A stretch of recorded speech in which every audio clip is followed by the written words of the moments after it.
नमस्कार, सुप्रभात. मी स्वाती गोडसे. आपण पाहताय न्यूज 18 लोकमत सकाळी 7च्या सुपरफास्ट महाराष्ट्र बुलेटिनमध्ये आपल्या सगळ्यांचं स्वागत. आणि आता बघूयात देशविदेशातील अनेक महत्त्वाच्या बातम्यांचा वेगवान आढावा.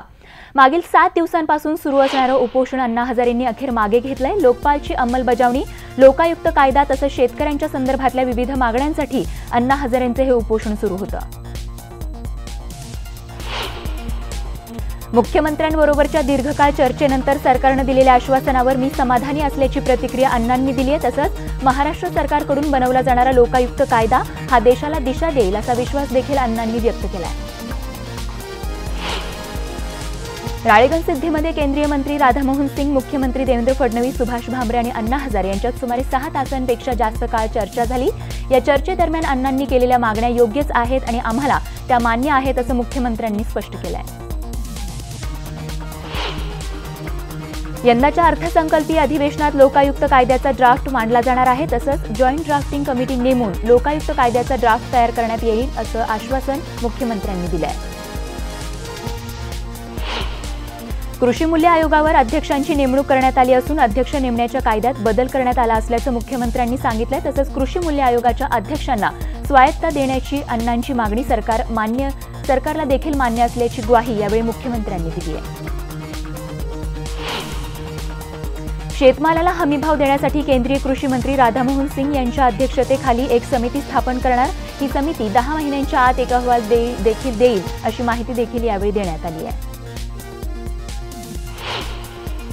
मराठा आरक्षणाला आव्हान देणाऱ्या याचिकेवर आजपासून उच्च न्यायालयात अंतिम सुनावणी सुरू होणार आहे. राज्य सरकारची बाजू मांडण्यासाठी देशाचे माजी अटॉर्नी जनरल मुकुल रोहतगी यांची नियुक्ती करण्यात आली आहे. केंद्रीय अर्थसंकल्पात शेतकऱ्यांना दरवर्षी 6,000 रुपये देण्याच्या निर्णयाची अंमलबजावणी महाराष्ट्रातून होणार आहे. राज्याच्या छत्रपती शिवाजी महाराज शेतकरी सन्मान योजनेसाठी जमवलेला डाटा वापरून 2 हप्ते म्हणजे 4,000 रुपये शेतकऱ्यांच्या खात्यात जमा होणार आहेत. महाराष्ट्रातील दुष्काळग्रस्त तालुक्यातील शेतकऱ्यांसाठी दिलासादायक ठरणारी मदत राज्य सरकारनं देऊ केली. 1,450 कोटी रुपयांचा पहिला हप्ता वितरित करण्यात आला आहे. भाभीजी घरपे हे फेम शिल्पा शिंदेनं काँग्रेसमध्ये अखेर प्रवेश केलाय. मुंबई काँग्रेस प्रदेशाध्यक्ष संजय निरुपम यांच्या उपस्थितीत तिनं काँग्रेसमध्ये प्रवेश केलाय.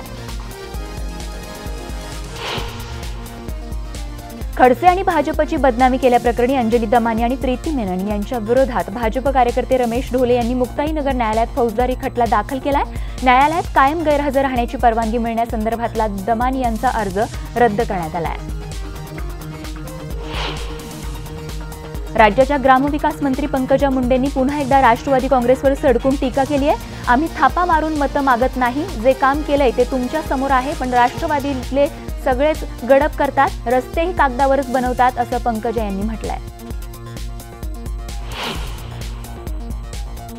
गर्भलिंग निदान चाचणी आणि स्त्रीभ्रूण हत्या होत असल्याच्या संशयातून औरंगाबाद महापालिकेच्या आरोग्य विभागानं विमल मदर केअर हॉस्पिटलवरती या ठिकाणी छापा मारण्यात आला. या छापेमारी दरम्यान पालिकेच्या पथकाला अवैधरित्या बांधण्यात आलेले चेंबर्स आढळून आले. नाणार प्रकल्पाची उच्चस्तरीय समिती बेकायदेशीर असल्याचा आक्षेप शिवसेना खासदार विनायक राऊत यांनी समितीसमोरच नोंदवला. नानारसह 14 गावांमध्ये होणाऱ्या प्रकल्पाबाबत स्थानिकांची बाजू ऐकण्यासाठी उच्चस्तरीय सुक्तनकर समिती रत्नागिरीत दाखल झाली आहे. नाशिकमध्ये काँग्रेसच्या माजी नेत्यांचा आडमुठेपणा समोर आलाय. काँग्रेसचे माजी जिल्हाध्यक्ष राजाराम पानगव्हाणे हे आपल्या गाडीमधून चुकीच्या बाजूने उतरत असताना त्यांनी अचानक गाडीचा दरवाजा उघडला. त्यामुळे समोरून येणाऱ्या महिलेच्या दुचाकीला दाराची धडक बसली आहे. येत्या लोकसभा निवडणुकांच्या प्रचारासाठी भाजपकडून जोरदार तयारी करण्यात येत आहे आणि त्याचाच एक भाग म्हणून भारत के मन की बात मोदी के साथ या रथयात्रेचा शुभारंभ या ठिकाणी मुंबईमध्ये पार पडलाय. मुंबई काँग्रेसमध्ये असलेली अंतर्गत धुसफूस काही लपून राहिलेली नाहीये. आता याच पार्श्वभूमीवर आपण कदाचित लोकसभा निवडणूक लढवणार नाही असं धक्कादायक विधान काँग्रेसचे खासदार आणि राहुल गांधींचे विश्वासू मिलिंद देवरा यांनी केलंय. सोलापूर कृषी उत्पन्न बाजार समितीच्या आडत बाजारात गेल्या 3 महिन्यांपासून सुरू असलेली कांदा दराची घसरण अद्यापही सुरूच असून त्यामध्ये सुधारणा होत नाहीये. त्यामुळे कांदा उत्पादक शेतकऱ्यांची हतबलता कायम असल्याचंच बघायला मिळत आहे. पुण्यामध्ये किरकोळ वादातून मित्रानंच मित्राची हत्या केल्याची धक्कादायक घटना समोर आली आहे. किरण काटकर असं हत्या करण्यात आलेल्या 28 वर्षीय युवकाचं नाव आहे. चंद्रपुरातील महाऔष्णिक वीज केंद्र वसाहतीतील वर्दळीच्या रस्त्यावर अचानक एका वाघाचं दर्शन झाल्यानं वाहन चालकांची चांगलीच पळापळ उडाली. भर दिवसा मानवी वस्तीलगतच्या रस्त्यावर फिरणाऱ्या वाघाला पाहून अनेक दुचाकीस्वारांनी आपल्या गाड्या रस्त्यातच सोडून पळ काढला.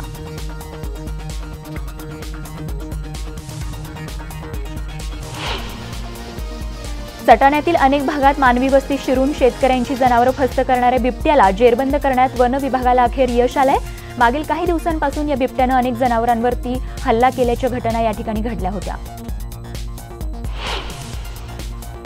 इंदापूर तालुक्यातील रुई गावात कारभार एव्हिएशन कंपनीचं शिकाऊ विमान कोसळल्याची घटना घडली. यामध्ये पायलट सिद्धार्थ टायटस गंभीर जखमी झाले.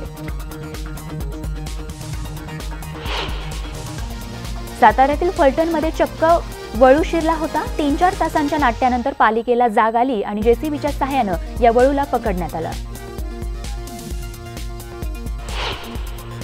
ओएनजीसीच्या सर्वेक्षणाविरोधात डहाणू ते उत्तन भागातील मच्छीमारांनी एकजुटीचं दर्शन घडवून केलेल्या आंदोलनाचा धसका घेण्यात आलेला आहे. समुद्रातील सर्वेक्षण 12 फेब्रुवारीपर्यंत या ठिकाणी स्थगित ठेवण्याचं ओएनजीसीनं मान्य केलं आहे. धुळे जिल्हा पोलीस प्रशासनानं अचानक हेल्मेट सक्तीची अंमलबजावणी सुरू केली आहे. पण गंमत म्हणजे दंड भरणाऱ्यांमध्ये 15 जण हे पोलीस खात्यातलेच कर्मचारी असल्याचं बघायला मिळालंय. जळगावच्या बेंडाळी महिला महाविद्यालयातील विद्यार्थिनींच्या 2 गटांमध्ये धुसफूस सुरू आहे. 2 दिवसांपूर्वी एका गटातील मुलीनं मित्रांची मदत घेत विद्यार्थिनीला शिवतीर्थ मैदानावर नेऊन मारहाण केल्याचं इथे उघडकीस आलंय. लातूर तुळजापूर मार्गावर पेठमध्ये पुन्हा एका एसटीचा अपघात झाला. यामध्ये सर्वच प्रवासी जखमी झालेत, पण सुदैवानं कोणत्याही प्रकारची जीवितहानी झालेली नाहीये. परभणीच्या जिंतूर शहरालगत असलेल्या एमआयडीसी परिसरात कापसाच्या जिनिंगला या ठिकाणी आग लागली. या आगीमध्ये जिनिंगमध्ये ठेवण्यात आलेला कापूस आणि कापसाच्या गाठणीचे मोठ्या प्रमाणात या ठिकाणी नुकसान झालंय. रायगडच्या म्हसळा बाजारपेठेत आग लागली. यामध्ये 4 गाळ्यांचं मोठं नुकसान झालंय, तर अग्निशमन दल आणि स्थानिकांनी ही आग आटोक्यात आणली आहे. नंदुरबार जिल्ह्यातल्या जयनगर गावातील प्रत्येक शेतकऱ्यांना गावातील तलावातील गाळ काढण्यासाठी एकरी 1000 इतकी स्ववर्गणी काढून तब्बल 10 लाख रुपयांचा निधी संकलित केलाय. गावकऱ्यांच्या स्तुत्य उपक्रमाला पाठबळ देण्यासाठी नाम फाउंडेशननं देखील गावकऱ्यांना गाळ काढण्यासाठीची यंत्रसामग्री मोफत उपलब्ध करून दिली आहे.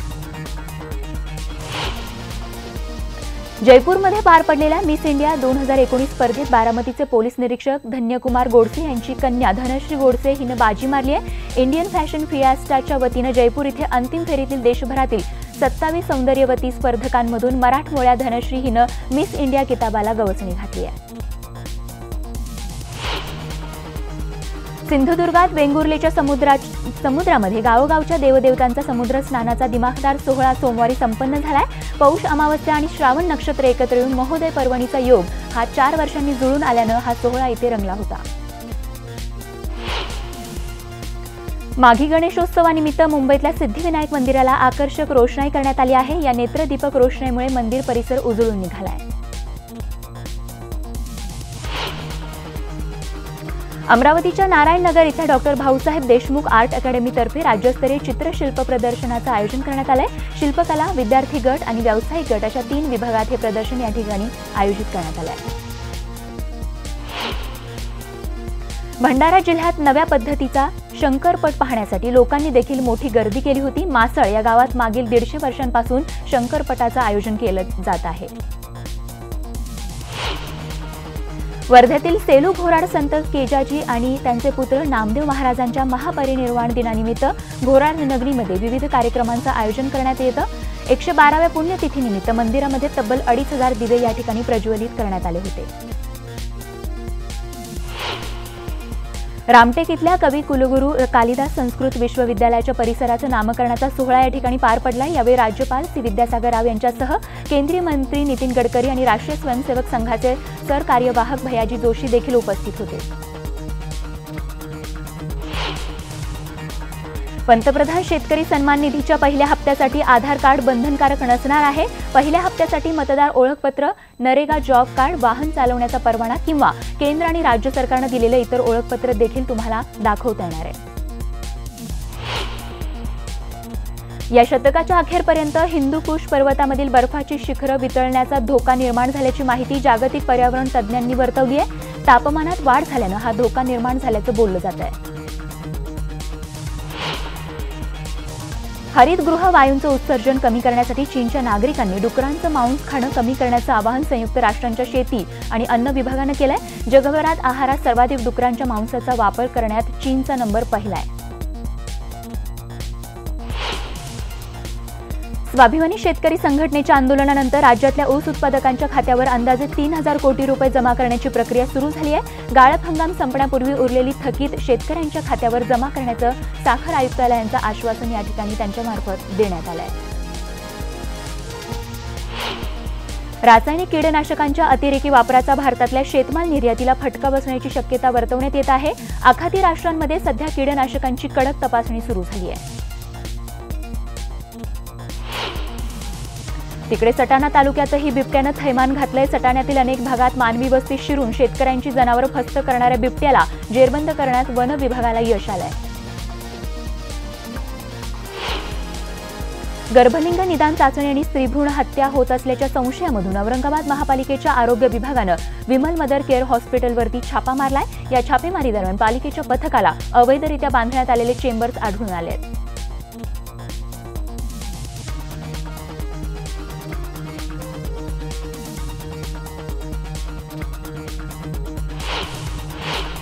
बातमी अमरावतीमधून। अमरावतीमधील रेवसामध्ये गजानन धाम परिसरात संत गजानन महाराज यांच्या मूर्तीचा या ठिकाणी आणि त्याचबरोबर मूर्तीचा प्रतिष्ठापना आणि कलशारोहण समारंभ मोठ्या उत्साहात पार पडला। यावेळी गजानन महाराज मंदिरावर हेलिकॉप्टरनं पुष्पवृष्टी देखील करण्यात आली। राज्य सरकारने अनेक शहरांमधल्या 16 वर्षांपेक्षा जास्त कालावधी झालेल्या रिक्षा स्क्रॅप करण्याचा निर्णय घेतलाय। मात्र याला रिक्षा चालकांनी तीव्र विरोध केलाय। परभणी जिल्ह्यामध्ये दुष्काळ जाहीर झाला असून दुष्काळाच्या संदर्भात करायच्या उपाययोजना या ठिकाणी ज्या करायच्या आहेत त्या प्रशासनाने त्याकडे दुर्लक्ष करत असल्याचा आरोप स्थानिकांनी केलाय। स्वाभिमानी शेतकरी संघटनेच्या वतीनं जिंतूर तहसील कार्यालयावर मोर्चाचं देखील आयोजन करण्यात आलं होतं। अकोल्यामध्ये 5 रस्त्यांचं भूमिपूजन सार्वजनिक बांधकाम मंत्री चंद्रकांत पाटलांच्या हस्ते झालं। 755 कोटी 32 लाख रुपये खर्चून हे रस्ते या ठिकाणी बांधले जात आहेत। यवतमाळ जिल्ह्यातील शेतकऱ्यांनी खरेदी विक्री संघामार्फत तूर, सोयाबीन, चना या पिकाची विक्री केली आहे। मात्र मागील 2 वर्षांपासून या शेतकऱ्यांना त्यांच्या पिकांची थकीत रक्कम अद्यापही मिळालेली नाहीये। माजी क्रीडा राज्यमंत्री आणि भाजप नेते संजय देशमुख यांच्या निवासस्थानावर आयकर विभागानं धाड टाकली। तब्बल 20 जणांच्या पथकानं ही धाड टाकली आहे। नाशिक जिल्ह्यातील ग्रामीण भागात वेगवेगळे नदीपात्र आणि कोरडे पडलेल्या धरणातून वाळूसह इतर गौण खनिजांची मोठ्या प्रमाणात चोरी केली जाते। नांदगाव तहसीलदारांनी बळवंत खाडे या व्यक्तीला तब्बल 7,68,000 रुपयांचा दंड या ठिकाणी ठोठावलाय। लोणावळ्याच्या रस्त्यावरून चालत जाणाऱ्या पादचाऱ्यांना ज्या वाहन चालकानं धडक दिली त्या वाहन चालकाला पकडण्यात वडगाव मावळ पोलिसांना अखेर यश आलंय। महात्मा गांधीजींच्या पुण्यतिथीला त्यांच्या एका पुतळ्यावर प्रातिनिधिक स्वरूपात या ठिकाणी गोळीबार करण्यात आला होता आणि याचाच वर्ध्याच्या सेवाग्राममध्ये गांधीवाद्यांकडून निषेध करण्यात आला आहे। रिसोड सेनगाव हिंगोली या राष्ट्रीय महामार्गाचं कार्य सध्या प्रगतीपथावर आहे। हा महामार्ग बांधण्यासाठी शासनाकडून कोट्यवधी रुपये घेणारा शिवालया कन्स्ट्रक्शनकडून मात्र शेतकऱ्यांच्या पाण्यावर दरोडा टाकण्यात आला आहे। रत्नागिरीतल्या फुरुस गावात 7 अजगरांना मारून टाकून त्यांना पुरणाऱ्या 4 या ठिकाणी अटक करण्यात आली। जितेंद्र मिसाळ, तजमुल परकाट, फुरुस गावठाण आणि सलीम महाडिक अशी या 4 नावं आहेत।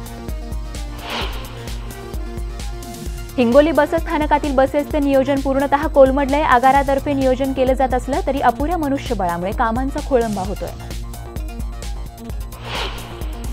हिंगोली शहरातील विविध चौक आणि सार्वजनिक ठिकाणं होर्डिंग आणि बॅनरने गजबजून गेली आहेत। विशेष म्हणजे महापुरुषांच्या पुतळ्यांचीही यातून सुटका झालेली नाहीये। पालिका प्रशासन मात्र बकाल होत चाललेल्या शहराकडे लक्ष देण्यास तयार नाहीये। शिवाय पालिकेतर्फे केवळ थातूरमातूर कारवाईच केली जाते, परिणामी जैसे थेचं चित्रच या ठिकाणी बघायला मिळते। सांगली जिल्हा पथविक्रेता आणि किरकोळ व्यापारी महासंघाच्या वतीनं महापालिकेसमोर आंदोलन करण्यात आलं। केंद्राच्या पथविक्रेता कायद्याची या ठिकाणी पायमल्ली होतीये। जळगाव जिल्ह्यातील रावेर लोकसभा मतदारसंघाची जागा काँग्रेसला सुटावी यासाठी अनुकूल निर्णय घेण्यात आलाय, कारण रावेर मतदारसंघ नेहमीच काँग्रेसचा पारंपरिक संघ राहिलाय। शिर्डीमध्ये ट्रॅक्टरच्या धडकेत मुलगा ठार झालाय। यानंतर संतप्त कामगारांनी केलेल्या मारहाणीत ट्रॅक्टर चालकाचा देखील या ठिकाणी मृत्यू झालाय। बुलडाणा जिल्ह्यातील बकऱ्या आणि जनावरं चोरणाऱ्या टोळीतील 4 जणांना शेगाव शहर पोलिसांनी अटक केली। सूत्रधार प्रशांत भटकर याच्यासह 4 जणांना अटक करण्यात आली आहे। आणि बातमीसह सुपरफास्ट महाराष्ट्र बुलेटिनमध्ये छोटासा ब्रेक, लगेच परत येतो। बघत राहा फक्त न्यूज 18 लोकमत।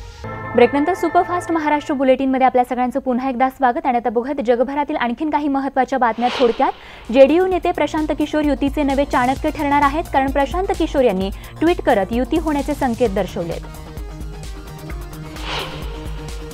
पश्चिम बंगालच्या मुख्यमंत्री ममता बॅनर्जींनी अखेर धरणे आंदोलन मागे घेतले। आंध्र प्रदेशचे मुख्यमंत्री चंद्राबाबू नायडूंनी ममता बॅनर्जींची भेट घेत आंदोलन मागे घेण्याचं आवाहन केलं होतं।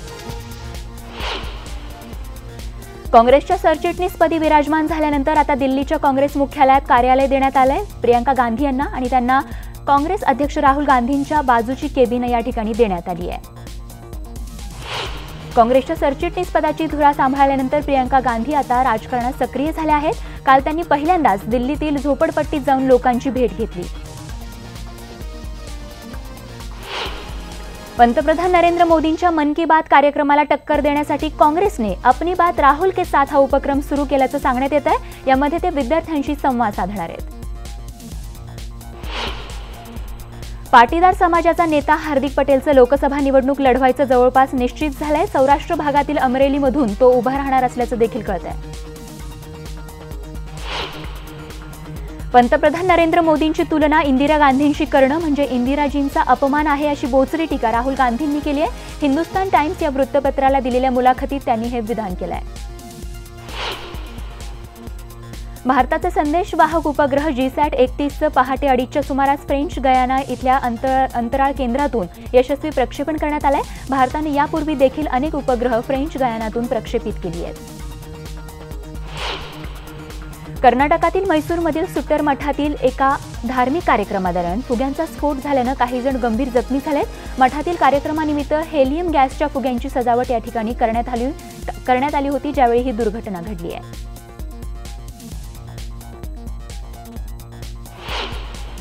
जम्मू काश्मीरमध्ये भूकंपाचे हादरे बसलेत। 5.6 रिश्टर स्केल भूकंपाच्या तीव्रतेचे धक्के या ठिकाणी जाणवले आहेत। आणि बातमीसह सुपरफास्ट महाराष्ट्र बुलेटिनमध्ये आणखीन एक छोटासा ब्रेक, लगेच परत येतो। बघत राहा फक्त न्यूज 18 लोकमत। ब्रेकनंतर सुपरफास्ट महाराष्ट्र बुलेटिनमध्ये आपल्या सगळ्यांचं पुन्हा एकदा स्वागत। आणि आता बघत आणखीन काही महत्त्वाच्या बातम्या थोडक्यात। अफगाणिस्तानात तालिबानींच्या हल्ल्यात 21 जणांचा मृत्यू झाला असून यामध्ये 11 पोलिसांचाही समावेश आहे। उत्तरेकडील बाघलान प्रांतातील नियंत्रण चौकीवर हा हल्ला झालाय। रशियाच्या सायबेरिया प्रांतात तीव्र थंडीची लाट आली आहे। किमान तापमान उणे 60 अंश सेल्सिअस पर्यंत घसरलंय, तर त्यामुळे शाळा कॉलेजेसना सुट्टी देण्यात आली असून या ठिकाणी विमान उड्डाणंही उशिराने होत आहेत। बोलिव्हिया देशात झालेल्या भूस्खलनामुळे 14 जण मृत्युमुखी पडले, तर डोंगरावरून शेकडो टन ढिगारा खाली कोसळल्यानं कित्येक गाड्या यामध्ये दबल्या गेल्यात। यामध्ये 34 जण जखमी झाले। नुकतंच चीनचं नवीन वर्ष सुरू झालंय आणि याच निमित्तानं चीनमध्ये समुद्रकिनारी मोठी आतिषबाजी करण्यात आली। मोठ्या संख्येनं नागरिकांनी ही आतिषबाजी पाहण्यासाठी या ठिकाणी गर्दी केली होती। यावेळी सर्वत्र रोषणाई झालेली बघायला मिळाली। पेरूमध्ये हजारो चायनीज नागरिकांनी उत्साहात लुनार नववर्षाचं स्वागत केलं। यावेळी विविध पारंपरिक नृत्यांच्या कलाकृती देखील सादर करण्यात आल्या। तसंच मंदिरांमध्ये जाऊन नवीन वर्ष सुख समाधानाचं जावं यासाठी प्रार्थना देखील करण्यात आली आहे। बातमी क्रीडा विश्वातून भारत आणि न्यूझीलंडमधील पहिला T20 सामना आज होणार आहे। ऑस्ट्रेलिया आणि त्यानंतर न्यूझीलंडमधील मालिका जिंकल्यावरती आता T20 मालिका देखील खिशात घालण्याचा भारतीय संघाचा मानस आहे। तर या T20 मालिकेत विराट कोहली खेळणार नाहीये, कारण BCCIने त्याला आराम दिलाय। कोहलीच्या गैरहजेरीत रोहित शर्मा टीमचं नेतृत्व करतोय। न्यूझीलंडमध्ये पहिल्यांदाच ऐतिहासिक एकदिवसीय मालिका विजेतेपदाला गवसणी घालणारा भारतीय महिला संघ आजपासून सुरू होणाऱ्या T20 क्रिकेट मालिकेतही यश मिळवण्यासाठी सज्ज झालाय। अष्टपैलू प्रिया पुनियाला या मालिकेसाठी प्रथमच संघात स्थान देण्यात आलंय। बातमी मनोरंजन विश्वातून सूरज बडजात्या यांच्या आगामी सिनेमात काम करण्यासाठी त्यांच्या लाडक्या प्रेमनं म्हणजेच सलमान खानने होकार दिलाय। सिनेमाची कथा फायनल झाली की सलमान खान सोबत बडजात्या शूटिंगला सुरुवात करतील असं समजतंय। रणबीर कपूर दीपिका पदुकोण यांची जोडी आता पुन्हा मोठ्या पडद्यावर लगेचच येणार नसली तरी ते दोघेही जण एकत्र शूटिंग करणार असं कळतंय। हे शूटिंग एका जाहिरातीसाठी करणार असल्याचं समजतंय। अभिनेता शाहरुख खानला नुकतंच एका मुलाखतीत एक प्रश्न विचारला गेला की अक्षय कुमार सोबत एकत्र काम कधी करणार, पण शाहरुखने यावर गमतीशीर उत्तर दिलंय। मी जेव्हा शूटिंगला येतो तेव्हा अक्षय कुमार झोपलेला असतो, त्यामुळे ते शक्य नाही असं शाहरुख म्हणालाय। आणि बातमीसह सुपरफास्ट महाराष्ट्र बुलेटिनमध्ये वेळ झाली तेच थांबण्याची। ताज्या बातम्यांसह लगेचच भेटतोय गावाकडच्या बातम्यांमध्ये, तेव्हा पाहत रहा फक्त न्यूज 18 लोकमत।